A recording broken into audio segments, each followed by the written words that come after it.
organizations have all contributed to the new technology standards. As Tyler also mentioned, that we do have the standards included for you to download.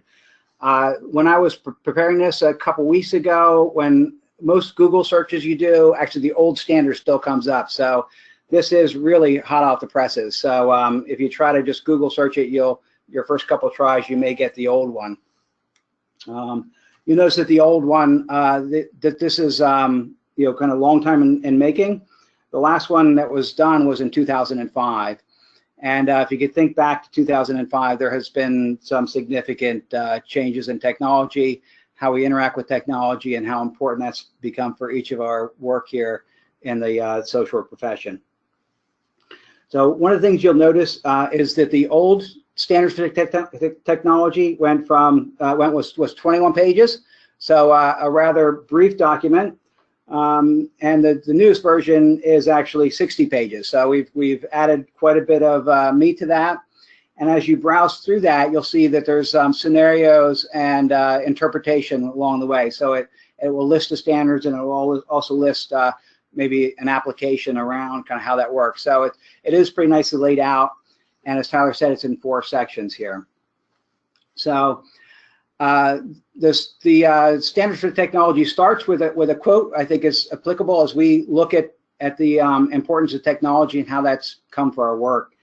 The fact that we're doing this webinar here is a very good example of what we can offer that even just a few short years ago we wouldn't have the technology or ability to do that. So we have the opportunity to meet, and I understand there might be up to 90 folks here.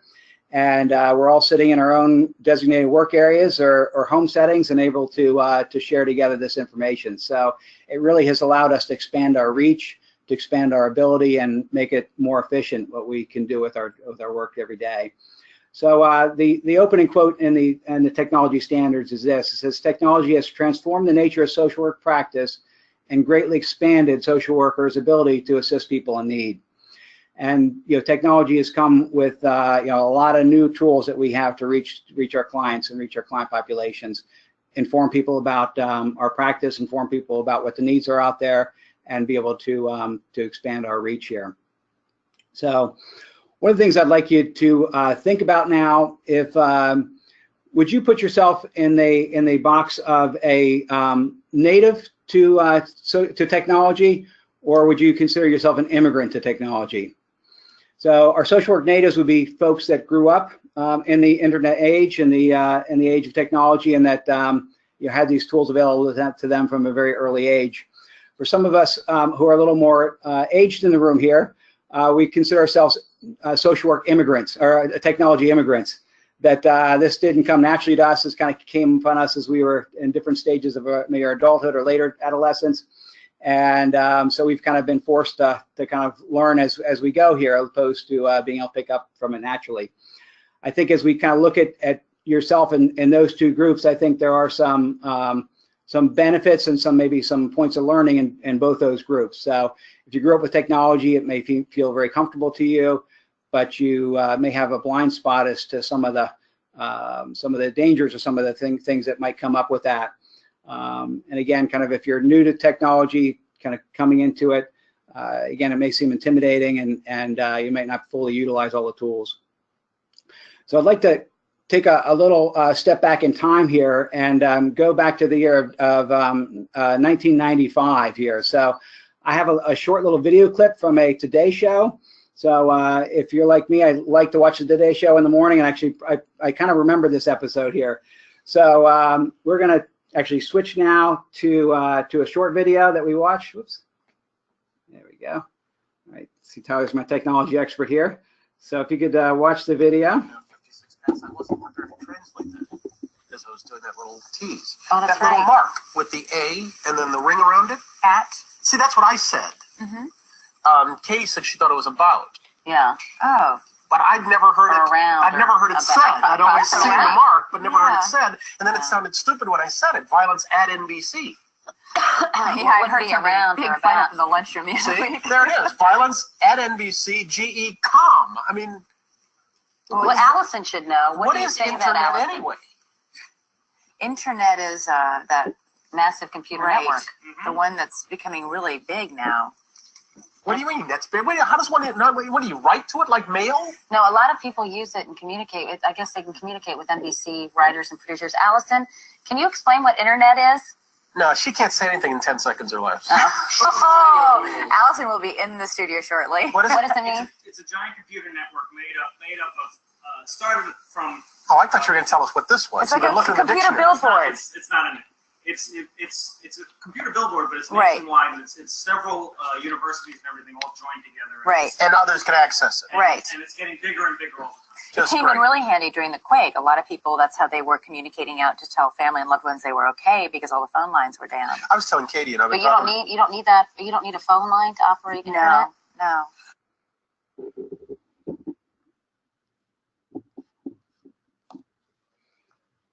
All right, so I think about this, and what about this internet thing? Do you know anything about that?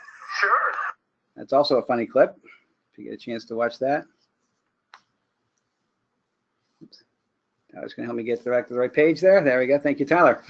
All right, so 1995, just kind of that video just really highlights to me the how far we've come, and to see them use about what the internet is or what that @ sign means is pretty comical and pretty interesting to think back at kind of how far we've come in just a relatively short amount of time. So for us as social workers, technology has, again, some pluses and minuses to it. So on the plus side, it's created new ways for us to reach our clients. So again, these webinars and other ways we can provide training, we can provide information, we can provide education in ways that we were never able to do before. We were able to create new solutions for social problems. So the social problems haven't gone away, and there's still a lot of need out there for our client groups, and the technology really allows us to find new solutions to some of the aging problems we've had in the past. And it can also help us manage information on a large scale. So we can have large amounts of data that we can use for research purposes and for efficiency in being able to reach our clients in a way that we've never been able to do before. On the negative side, though, some things that we need to be concerned about with technology are that that there are large-scale breaches of information. So we have lots of information that we have at our fingertips, and we need to be extra careful how we manage and store that information. And we have a responsibility to keep that information safe, even though it may be in a format that's hard for us to kind of understand all the implications around. If anybody's been following the story of Equifax, it kind of highlights the need that, the risks that we have in our storage of information and what could happen if that information can get out. We also can have information overload. So there's so much information out there that our story and our client stories don't get out like it should, so that there's too much information and we can't pay attention to anything in particular. And lastly speaking, kind of related to that, is that it can create a distraction. Again, that there's so many things going on, we can miss some of the things that we need to pay attention to most. And the risk for misinformation.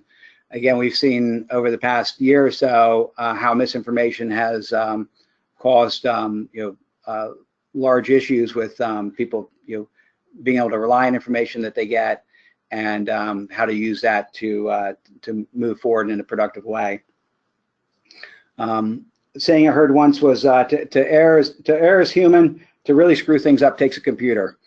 And so that's why I think one of the reasons that we have this standards for technology is because it can really help us to kind of understand how we can avoid some of the big errors that we can create by having all this information available to ourselves. A couple things to remember with the technology standards, as well as with the code of ethics, is that these are minimum standards.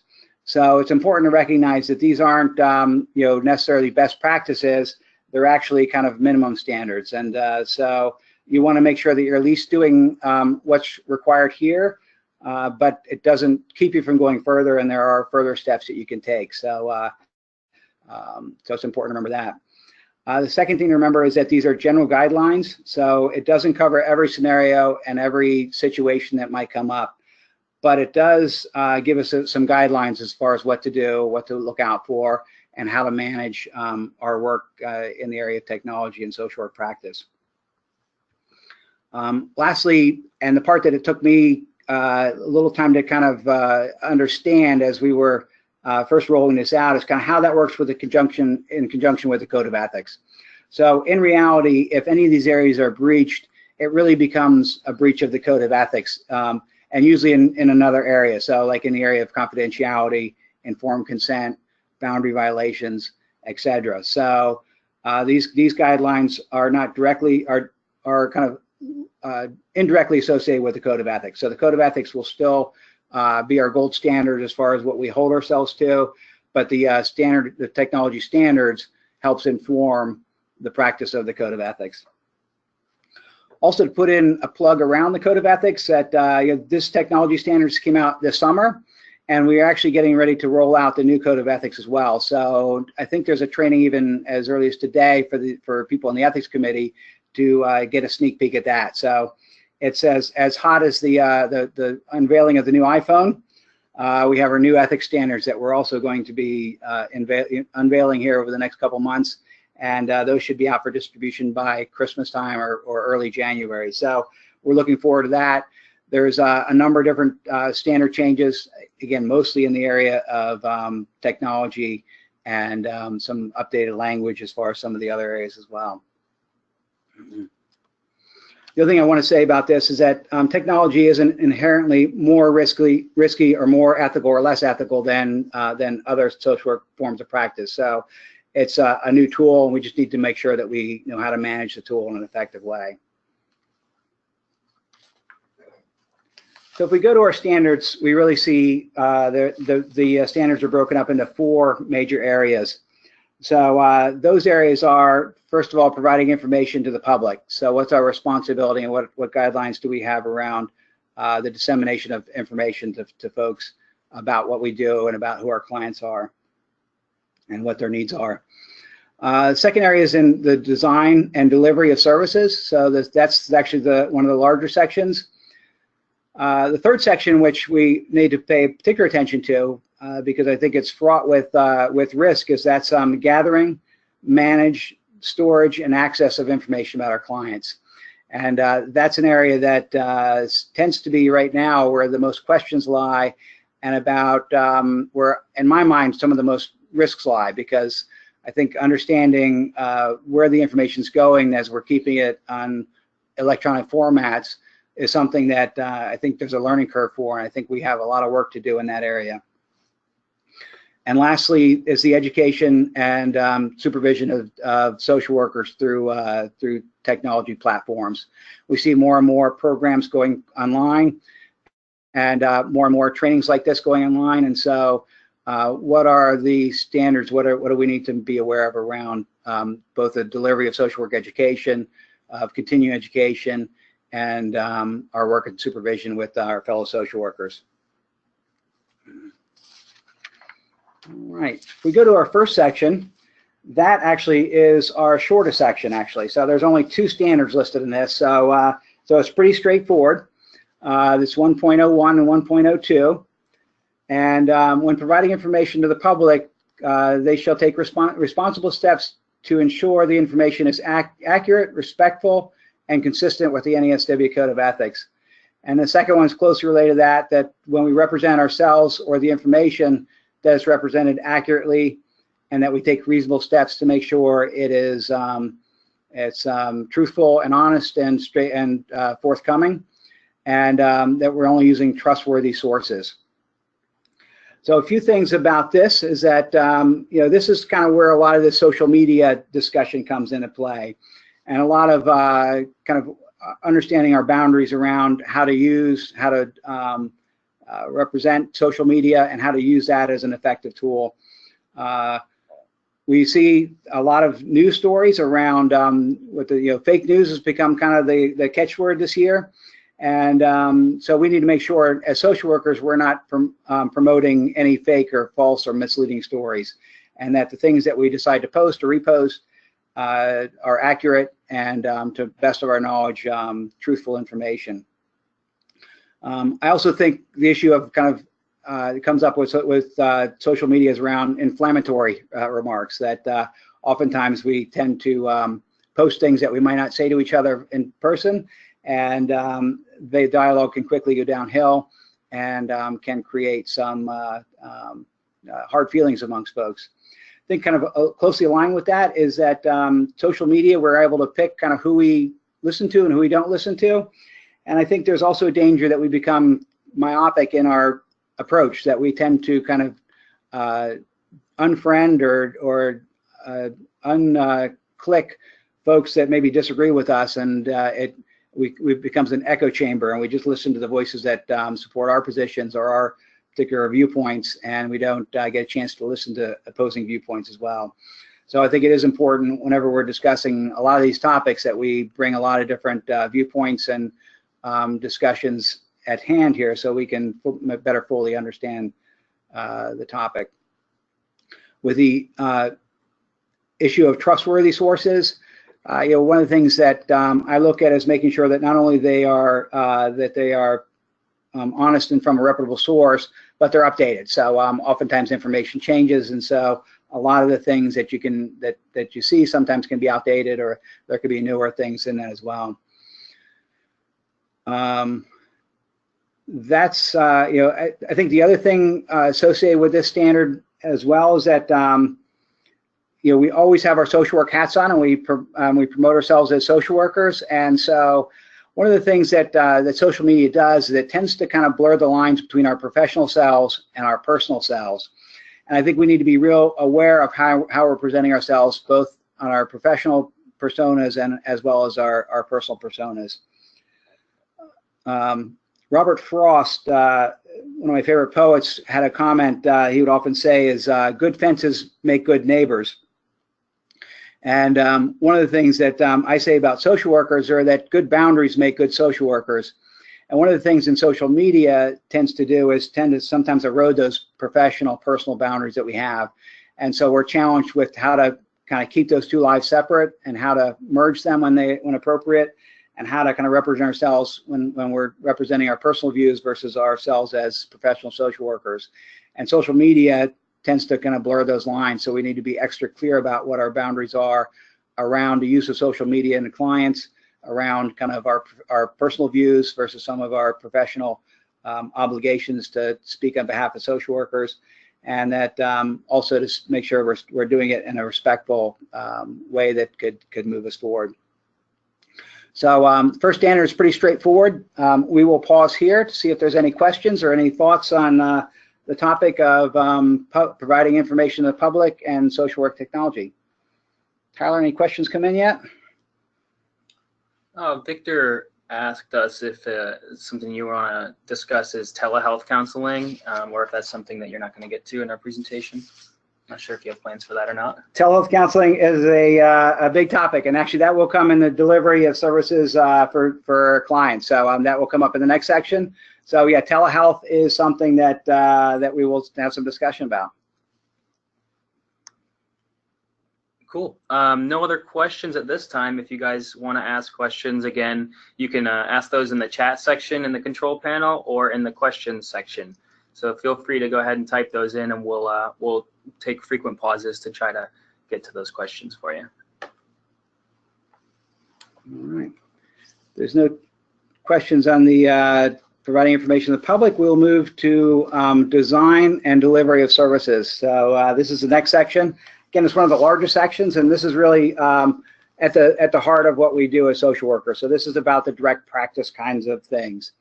So in this section, there are 27 standards listed, and they are broken up into two sections. The first section is around individuals, families, and groups, and the second section is around communities, organizations, administration, and policy. So one looks at more of macro practice, and the first section looks more at micro practice. All right, so we will take a minute to look at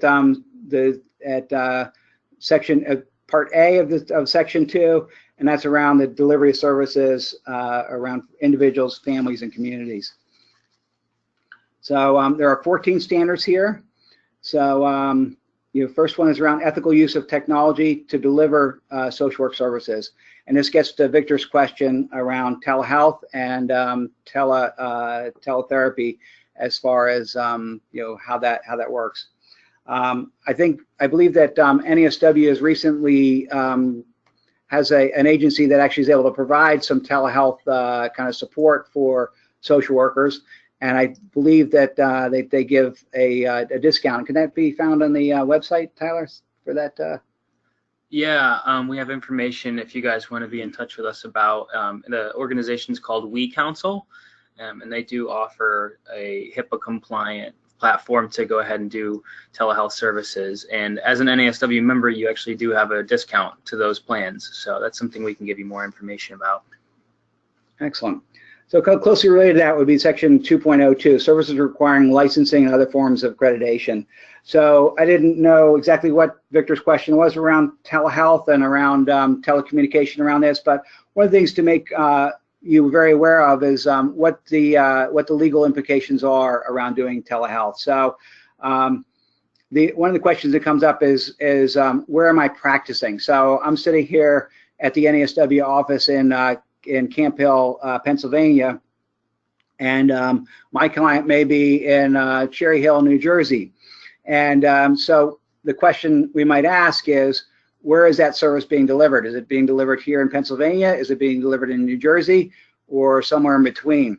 So one of the first questions we need to ask ourselves when we're doing any telehealth or teletherapy is, what are the laws and applicable standards around that? So the early thinking in this and the case examples right now are in that you are practicing where your client is. So if I'm seeing a client, if I'm remotely kind of patched into a client, either by either face-to-face or some kind of a video conferencing or email, my service is being delivered where the client is sitting right now. So so that would be New Jersey. So it would be my responsibility to be up to speed with my licensing in New Jersey and my any kind of applicable laws about who could practice, when could practice, and how practice should be delivered. It should really come from the state that the client happens to be in at the time. So again, by the mobile nature of things, so if somebody is mobile for whatever reason, and you're providing some telehealth or some teletherapy, and that client moves around quite a bit, and you may patch into them at any given state, it really begs the question is that you need to be aware of kind of what each state standards are and how to practice those standards. So there are some states that will have some reciprocal licensing requirements, and some states that won't. Some states have very high standards as far as what the practice standards are, and some states have very low standards at all. So it's important to know where your clients are, what the applicable laws and licensing requirements are for those, and to making sure that you're in compliance with that, because you will be held accountable for where the client is the services are being delivered. That being said, it does open up new avenues for seeking clients and getting clients from a wide range of folks, a wide range of places. This really does open up a lot of our rural communities. So oftentimes, or to populations that don't travel for whatever reason, either through physical limitations or transportation issues. So it really does open up the possibility to expand your practice and your expertise to folks that are very far away from where you happen to be. It can be a very efficient way to deliver services. Did Victor have a particular question around that, Tyler, that came up, or is that? He didn't specify anything specifically about the telehealth portion, so just a general overview I think is good. Whenever we do have a stopping point, we do have a few questions. Okay, great. All right.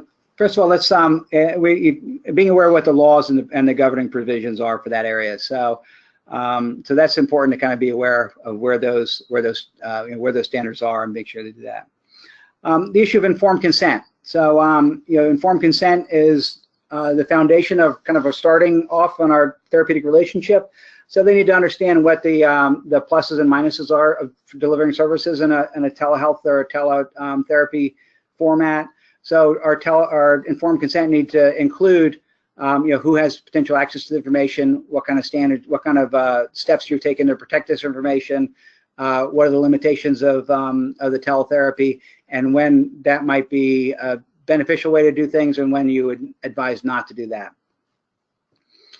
Part of that is the assessment of the client's relationship with technology. So part of your assessment tools get expanded now a bit. So now instead of just looking at what your client's needs are, what is their relationship with technology? Is it something that's intimidating for them? Do they feel pretty comfortable with it? That will help you determine whether this is a good use of technology and ability to provide services, or maybe you want to provide or recommend something else. This allows us to improve our competency. So now we have a ethical responsibility for competent practice.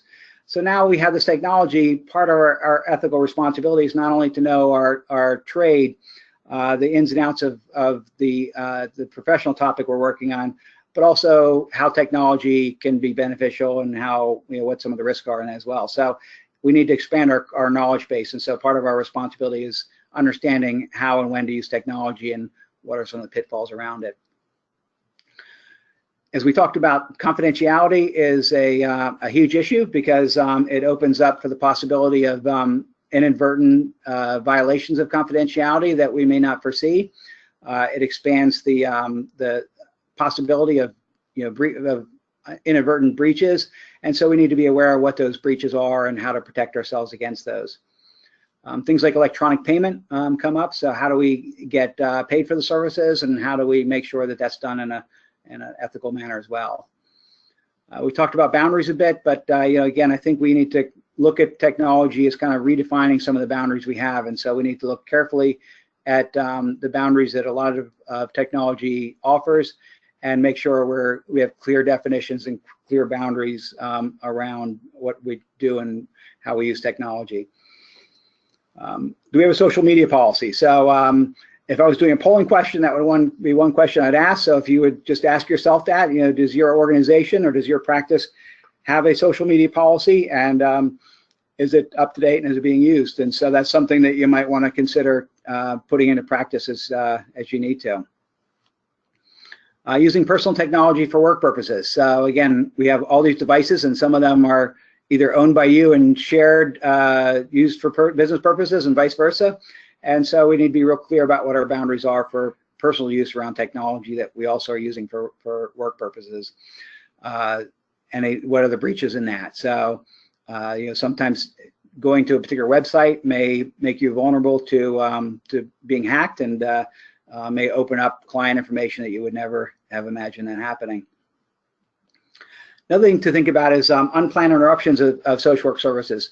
The services that we provide are often life sustaining. So I never want to underestimate the power of social work and the work that we do. And so if we enter into a relationship where we have a telehealth or teletherapy going on, what happens if there's internet interruptions or services, things beyond our control that we're not able to provide services? We need to have a plan around that. Closely related to that is around emergency situations. So we see the hurricanes that have decimated the South quite a bit, and into Puerto Rico, and we have new opportunities around those emergency situations. And also, it's important to kind of check the laws around that as well, because oftentimes in times of crisis, a lot of these laws around licensing requirements are suspended. So, so there may be a chance to actually provide some emergency mental health care from afar in a crisis situation, and we need to be aware of where that crisis took place, whether they suspended those licensing requirements, and what are the conditions around that suspension. And how we do testimonials, how we do electronic. Can we report to courts through electronic testimony? That's getting to be a bigger and bigger thing, and kind of, again, what are our boundaries around that. So Tyler, I understand we have a few questions. Yeah, the first two are actually pretty related. Joy asked, should I have two accounts, one for professional and one for personal use? Can you just have one Twitter and one Facebook? And kind of going along with that, Victor chimed in that what about having a professional page? You talked a little bit about this. I've had some clients do Facebook stalking of me who actually admitted to this as well. I started a professional page to hopefully stop some of that. Besides for controlling privacy settings, any other ideas for reinforcing those boundaries? That's a great thing, and that's something we really do need to be very aware of. And sometimes it's a little hard to know exactly what you're opening yourself up to when you sign up for a Facebook or Twitter account. And so keeping those boundaries. So yeah, I would recommend at all possible that to have a professional page and have a personal page, and the more that you can keep those separated, generally speaking, that's the better way to do it. Again, as you do your professional page, making sure that that stays current and updated, and that there's relevant information, and that you direct folks to that page opposed to your personal page. Clients will seek out your information whether you know it or not, so it is good to be aware that that will happen, and that you need to take reasonable steps to protect yourself and your identity, especially depending on your client population. That you need to make sure that you're aware of what the limitations are, and how to keep your information as private as possible. Awesome, yeah. Jillian also added, I currently have a client in an inpatient psychiatric setting who I'm not able to obtain any information from due to her mental status. To what extent, if any, am I permitted to use technology to attempt to gather information about this client and possibly try to locate family? She's been unable to provide a history for about 2 months. That is a great question. Yeah. Generally speaking, the code prohibits or strongly discourages, I should say, using Google searches or using different search engines to find out information for your clients. You could probably make a reasonable argument that in an emergent situation that would be relevant. So yeah, if you need to find out other family members, if the patient is kind of stuck in a hospital setting and you're looking at discharge plans, I would think it would be reasonable to do a search to help locate some family members that might be helpful. But it would be something I would be very cautious about getting into. So oftentimes we want to know about our clients in a different way, and so we might be tempted to do Google searches on them or see what they're up to on Facebook. That, generally speaking, is discouraged, and could open doors you're not quite wanting to get into. We had a situation at Milton Hershey where actually a family member of one of our house parents came across some information about something that was happening in a student's life that was that was potentially dangerous, and so it really had us to have to explore kind of what we needed to do that. Well, now we had that information, what we did with it. So one of the first questions you're asked is, if you find something, you have to have a plan of what you want to do with it. And so, just be careful when you go into opening doors, what you find out, and kind of know how you want to use that information. Yeah, I'd also add, people aren't always totally real on Facebook either, so you don't know if what you're reading is true. You can't always trust that. Another question here from Victor. His wife and him opened a client or a clinic together. A new appointment system that they have sends emails and text messages as reminders. Do we have to get written consent for those reminders, or is it implied by giving us that information? That's a great question. I will tell you my standard around emails and texts, and again, this is an area that I think we're still exploring. And we have a person at Milton Hershey that's responsible for internet safety, and so I had a discussion with him about this. And what he recommended is that there needs to be no more than if anytime there's 2 pieces of identifiable information, that's too much information. So when you look at sending an email, a name is okay as long as it's not associated with say a birth date or patient number or anything else. So if you could make sure that your email or even text information is only has one piece of identifiable information, I think you're reasonably safe. So with the implied consent, that's a good question, actually. I would probably recommend that there be a box to say I consent and what the consent is around. So again, whenever you look at informed consent, it's really around what's the nature of that? What's the nature of that relationship? And so if you had a release or when in your form that you asked for their email address, that you put in there that I give consent to to use this for appointment purposes only. It can be a great tool. It can be real nice for clients to get in and cancel appointments if they need to, add appointments, and so that's a very good tool. But again, I think you need to have the clients understand what you use that for and what you don't use that for. Part of that informed consent, I'd also put in there around that it's not checked for emergency purposes, and that if they have a crisis, that there's a clear delineation of how to how to get that information to you through a crisis situation. So it may be in your mind used for appointment purposes, but the client is in a crisis and they email you thinking that they'll have 24-hour access to you, and that's that can't be implied in that. So you need to be real clear about what the purpose of emails are, how you respond if they put something in there that kind of falls outside of the scope, and that how they would respond in different areas of need.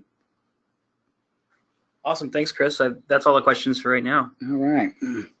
So let's go to the area B of the section 2 here. So this would be around the delivery of there's more of the kind of the macro practice issues. Slide here. There we go. All right. This is looking at things like kind of what our organizations are responsible for. The first area of concern around this is around the organization and advocacy. Closely related to that is fundraising. So again, these aren't kind of terribly new for technology. So if you look at them, they're kind of the practices you do if you were practicing with any other kind of means. That it's truthful, that it's honest, that it's forthcoming as far as the information, what the funds are going to be used for, what your the purpose of disseminating the information would be.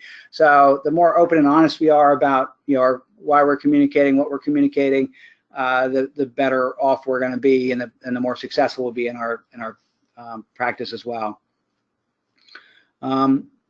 Around the primary commitment to clients, so we like to think this technology is used for the benefit of our clients, not for the benefit of us. And so we need to make sure whenever we're using technology, so we need to ask ourselves, is this something that's going to be good for us, or is it going to be something good for our clients? And so our premise is always on client care and opening new doors for them, opposed to opening new doors for us per se. The issue of confidentiality. Again, I would encourage everybody to look at your confidentiality policies, look at potential, how this fits into technology, how that's being explained through any communication you have through releases or informed consent sheets or anything like that. And there should be a section in there about how you're storing information, if you are storing information electronically, and what protections that you're putting in place to make sure that that's covered. So Tyler used the word HIPAA, I believe. So one of the gold standards are that things need to be HIPAA compliant. So a little kind of fun fact about HIPAA that kind of gets forgotten, that the HIPAA stands for the Health Insurance Portability Protection Act, and actually the founding of the HIPAA actually comes from the old Clinton healthcare plan that was proposed a long time ago to help deal with the situation that we're kind of current discussion around, is that the issue of pre-existing conditions, and how health insurance can be portable from without penalizing people with health conditions moving from one health insurance to another. So of course, as we know, a lot of that didn't get passed, but one of the things that that actually was moved forward to that was around the issue of privacy and protection of health records.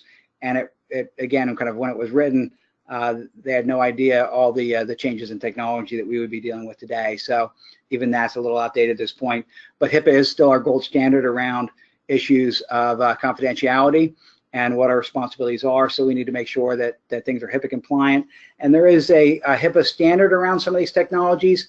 And organizations that you're doing business with, that is one question you want to ask right off the bat: is this a HIPAA compliant form of communication? So, and things that you think might be HIPAA compliant are not necessarily. So one of the big areas of concern is around Google and around different FaceTime kind of video conferencing kind of thing. So most video conferencing, at least most kind of standard out of the box video conferencing, is not HIPAA compliant, and you can't assume any kinds of confidentiality or any kind of privacy in that.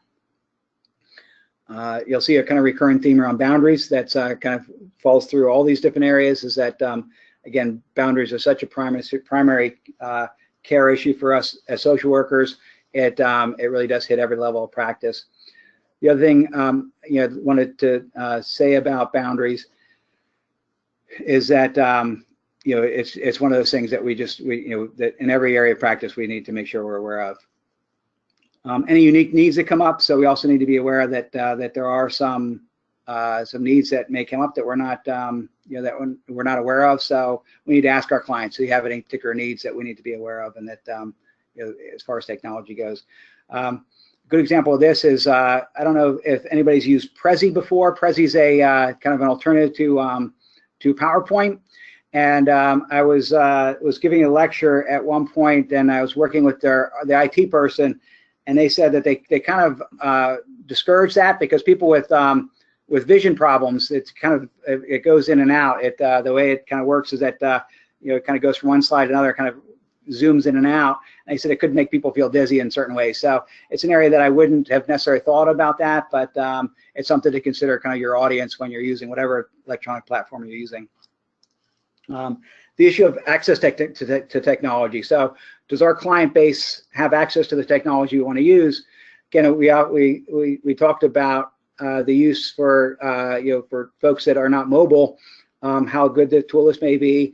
But we also know that there is some discrepancy around socioeconomic status and access to technology. So do your clients have access to good internet service, to good technology platforms, to reliable internet service? And so if that's coming in and out, then that may be something that we need to be watchful of and concerned about.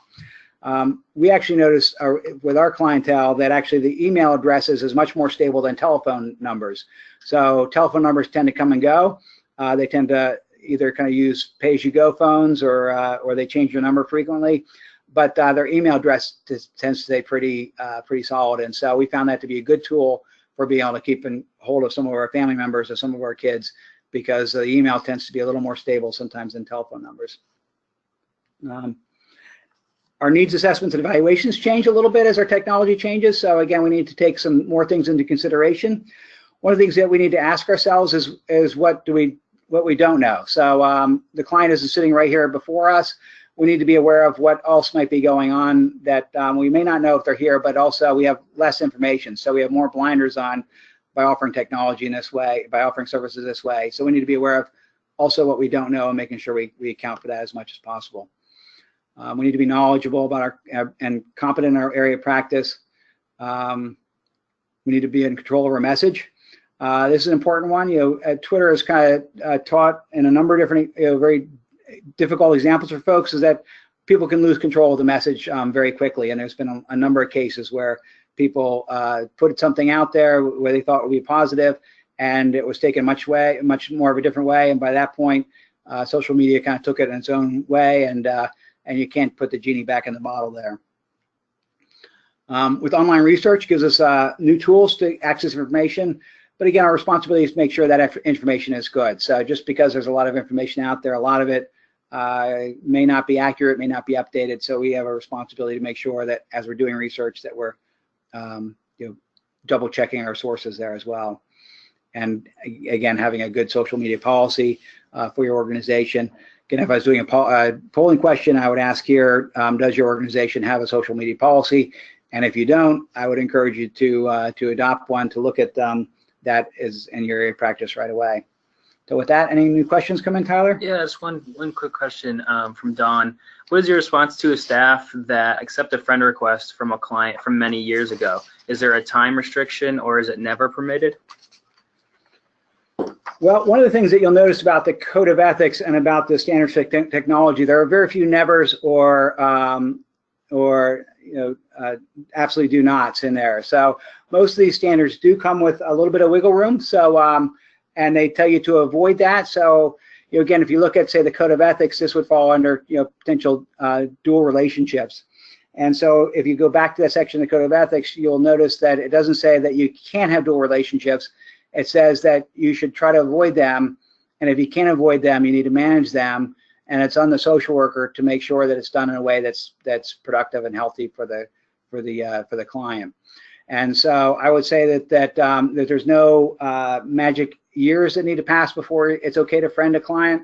Again, it just needs to kind of be well thought out about what some of the potential pitfalls are in that, and what you're opening yourself up to once you've established that relationship, and what the consequences of disestablishing that relationship too. So, if you unfriend somebody, could you potentially do harm to them in that way as well? So you just need to kind of be thought out about, how you deal with that. And if you have somebody on there that you're questioning whether it should be a friend, seek supervision, seek consultation around that, and seek kind of your own clarity about who you decide to keep on social media and who you decide not to. Thanks, Chris. That's all the questions. All right. Let's move on to section 3. And we are quickly eating up our hour here too. So we've covered some of this already, but it's around gathering, managing, storing, and accessing information about clients. Again, to me, this is the biggest area of risk and the biggest area of unknown, because as we use these systems that we use, whatever electronic system we happen to pick, we don't know all the ins and outs of it, and we don't know where the potential breaches lie oftentimes. So things like going back to the Equifax example, I had no knowledge that my information was out there, that someone was storing it. And so when somebody took that, I had no control whether I could give that information out or not. And so, again, as we have our client information, some of that may feel a little bit out of our control, but we do have a responsibility for it. So just like Equifax is responsible for whatever breaches happen, we're responsible for our practice in making sure that we keep our clients' information confidential. And so we need to make sure we're doing due diligence to keep information secure, to make sure we understand what systems we're storing information in, that we be careful about using things like zip drives and about cloud storage. And even as we do some of our own notes, oftentimes things are being backed up to cloud storages that we may not even be aware of. And so we may be doing a client note in our own computer, not even realizing that information is being backed up into a system that's not secure. So that to me seems like the biggest area of concern and the biggest unknown, because oftentimes we're not even aware of where information is being copied or stored, and who could potentially get that and what harm they can do with that. So it's an area that we need to all be kind of extra vigilant about, and we need to establish standards around that. Again, we talked about this a little bit, but separation of personal communication and professional communication. So making sure we have clear boundaries about what's personal and what's professional. How to access records, how we're accessing records, whether we can do it remotely, and again, what the implications are. How our clients are accessing information about their records and about us, and how we protect our own information about ourselves. The one thing that we need to be aware of is that we're professional social workers, but we also have our own ability to have our own lives as well. So we need to be able to live our own lives in a way that's not infringed upon by our clients as well. So making sure that you understand it's okay to have social media, it's okay to have things that you do that you don't necessarily have to be part of your work life as well. What to do if there are breaches of confidential information. So if you go to the HIPAA standards, it depends on how many breaches there are. So one breach is handled differently than 50, than 75, and more than that. And so we have a responsibility to kind of understand what's the scope if there is a breach, how many potential clients' information was breached, and that we need to take steps to inform them right away if that's happening. We need to understand that we're getting credible information whenever we're gathering any information, and how we're sharing information with other parties, even other parties that might be providers of platforms for us to share information. And what's our open access, how we decide who gets information that we have and who doesn't. So that's in a nutshell that section. Any questions, Tyler, came through on section 3? No, nothing here. All right, we will move to section 4. So again, an area that's dramatically changed over time. So I can remember a time where there was no online social work education classes, and it was oftentimes looked upon a little skeptically by some of us in the social work education field. And so now we see actually the technology is used quite a bit within the classroom, that even classes that are more brick and mortar classes are oftentimes done through different remote platforms, whether it might be weather-related emergencies or just a class that they extend to another program very far away. The technology is being more and more kind of part of our social work education experience and continuing education experience as well. So I believe, Tyler, you probably know this, but I think there's a standard how much electronic CEUs you can get. Is that correct? Yeah, at least 10 of them need to be live and in person. Well, not necessarily in person, but at least live. Like this webinar actually counts as a live presentation because it is interactive in some way. So. Gotcha. Okay. Yeah. So so again, that will probably be changing along the way too, because more and more platforms are being provided by via telecommunication in a number of different ways. We need to include this in our training for ourselves and for others, so we need to be aware of what technology can offer. And so part of our training expectations for ourselves is not only again honing our practice, honing our people skills, but also honing our technology skills as well. How we use continuing education, again, opportunities like this really gives us a good platform to be able to talk about this. My biggest concern around social work education is how to maintain the academic standards that we set for ourselves. So again, as your clients or your students are more and more removed, it makes it harder and harder to kind of stay connected and stay updated with what their needs are, what their current learning situation is. So as we look to use this technology to expand our practice and our skills, we also need to make sure that we're guarding against any watering down of the standards that we have and the expectations we have of social workers, and that we maintain high standards for both our educational programs as far as after school training and also our social work education as well. There's also the issue of supervision over long distances. So again, it can expand your reach to provide maybe LCSW supervision or other forms of supervision. The only thing I'd say about that is that we need to be aware of what we're not aware of too. So making sure that we maintain those standards, making sure that we are able to ask the questions that might come up around somebody who you're supervising from afar. So that's in a nutshell what the standards are. I hope you found this helpful. We'll give a minute or two for any further questions. And again, thank you so much for being part of NASW, for being part of this webinar, and for the practice that you do on behalf of your clients. I can't thank you enough for your work and how important it is for me to have a network of professionals that are providing great work every day for clients. So with that, Tyler, any final questions? Yeah, Suzanne wrote in actually asking, she was saying that she thought the LCSW supervision had to be face-to-face. Do you know anything about that? That's a good question. I would need to check on that standard. That very may well be the case. And if that is the case, as things are changing, that will probably be modified along the ways as well. So that is an excellent question. Awesome. And one other thing, what about students at college out of state but attending college in a different state? I guess it gets a little tricky with the state lines. I'm assuming you're talking about teletherapy. Well, if you're student practicing, it depends on what level you're practicing at. If you are, the education part can cross state lines pretty easily. I don't know of any state standards around, the CSWE is a national standard. So I think you should be pretty good in that area. So I don't see any state line issues with that. I can see an issue of practicing across state lines. So if I'm supervising, say, an MSW student that's practicing in Alabama, I would need to be aware what the Alabama standards are, so I can help direct and train that social work student. I think she's wrote in actually a follow-up. It's more of a therapeutic relationship, so I guess that would go along with the teletherapy. Correct, absolutely. So you would need to make sure that you're using the standards of the state that client happens to be in at the time. Awesome. Well, we have a lot of people writing in thanking you, Chris, and I agree with them. Very well done.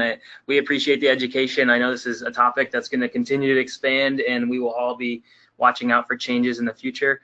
I'm sure Chris would second this. I would say go ahead and check out the handouts in the control panel here. He has the actual standards, the new tech standards there. So that's something that you're going to definitely want to go ahead and read into a little bit more. I'm sure there's more info there. Yeah. One thing I forgot to mention, Tyler, too, I actually included Elizabethtown Colleges. I have a Ellen Long here as a social work student of mine that's joined us as well. And when I did my training with that, they actually have some really nice standards they put out. So I really see this to be kind of a gold standard in how schools are using the new technology standards to be very explicit about what the boundaries are around that. So I thought they did a great job. So I'd like to just give a shout out to Elizabethtown College now, and I've included that with the permission of Dr. Dunlap, who authored this, to be able to share with you to look at kind of, again, some things that you could look for in your social work practice as well. Awesome. Well, thank you, Chris. Thank you for everybody that joined us today. This is going to be recorded and up on our website pretty soon. If you want to watch this back over, I encourage you to get the handouts from the side there. And staff from NASW-PA is going to be in touch with you guys soon about getting your continuing education credit. So with that, I just want to thank everybody again and have a great day. Enjoy. Take care.